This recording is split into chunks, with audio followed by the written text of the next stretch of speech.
হঠাৎ করে সবারকে পুস্টিং দিয়ে বাসাবাড়িতে আবার নতুনভাবে দাসপ্রথা চালু করেছে। আমরা আজকে সিদ্ধান্ত নিয়েছি আমাদের সুপ্রিম কোর্ট প্রশাসনের নিকট আমরা আর বাসাবাড়িতে যেতে চাচ্ছি না। আমি আপনাদের সামনে একটি স্পর্শকাতর অমানবিক বিষয় তুলে ধরতে আসছি আপনাদের সামনে সকলের নিকট।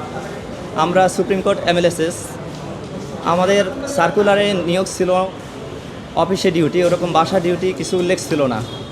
আমরা সকলে দীর্ঘদিন সুপ্রিম কোর্টের নিয়োগপ্রাপ্ত হয়ে বাসাবাড়িতে কর্মরত ছিলাম। সরকার চেঞ্জ হওয়ার পর 5 আগস্টের পর আমরা নতুন বাংলাদেশ পেয়েছি।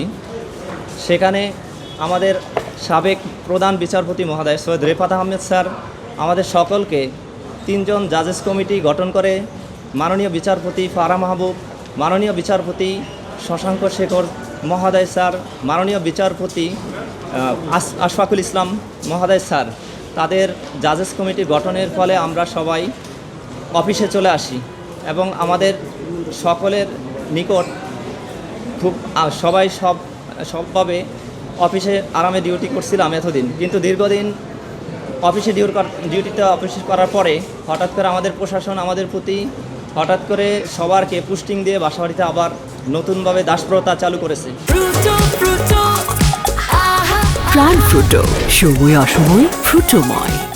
আমরা এর বিরুদ্ধে আসছি আজকে কথা বলার জন্য, কারণ আমাদের সাবেক প্রধান বিচারপতি যে আইনটা করে গেছে তাৎক্ষণিক সাথে সাথে এখন এরকম হয়ে গেল। আমরা এটা খুব দুঃখের সহিত আপনাদের কাছে আবেদন জানাচ্ছি এবং আমাদের সাথে অনেক ভাই বোনেরা আছেন, এখানে সবাই উপস্থিত আছেন।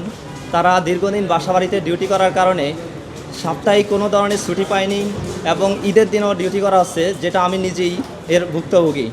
এবং আমরা সবাই সব ছোট ফ্যামিলির সন্তান, সবাই আমাদেরও ফ্যামিলি আছে, আমরাও ছুটি সবার নিকটই প্রত্যাশা করি। কিন্তু আমরা দীর্ঘদিন বাসাবাড়িতে ডিউটি করার ফলে আমরা এই ছুটিগুলো পাইনি।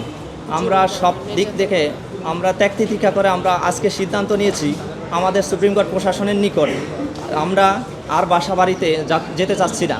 আমরা আমাদের রেজিস্ট্রার জেনারেল বরাবর আমরা স্মারকলিপি পাঠানো হয়েছিল, কিন্তু ওটা আমাদের কোনো রেসপন্স পাইনি। এজন্য আমরা দৃঢ় প্রতিজ্ঞা নিয়ে আমরা সকলে একসাথে এখানে একত্রবদ্ধ হয়েছি, কারণ আমাদের সর্বশেষ কেন্দ্রস্থল অভিভাবক ছিল সুপ্রিম কোর্টের রেজিস্ট্রার জেনারেল। তাদের কাছ থেকে আমরা কোনো ফিডব্যাক পাইনি। অবশেষে আমরা সকলে এখানে আসতে বাধ্য হয়েছি এবং আমাদের অনেক ভাই বোনেরা আছে জাস্টিস মহোদয়ের স্যারদের বাসায় বিভিন্নভাবে অত্যাচারিত, জুলুমের শিকার, নির্যাতিত। এছাড়া আমাদের জাস্টিস মহোদয় স্যাররা প্রতি মাসে ডোমেস্টিক অ্যালাউন্স বাবদ সরকার থেকে 32,000 টাকা পান। সে বাবদ আমাদের বাসায় নিয়ে কোনো বাসায় সিকিউরিটি রাখেন না, বাবরসি রাখেন না, আমাদেরকে বিভিন্নভাবে কাজ করান এবং বাবরসির কাজ থেকে শুরু করে এভরিথিং, বরাস থেকে শুরু করে সুইপার থেকে শুরু করে একদম A to Z, যা আমরা এখানে বলার ভাষ্য নেই।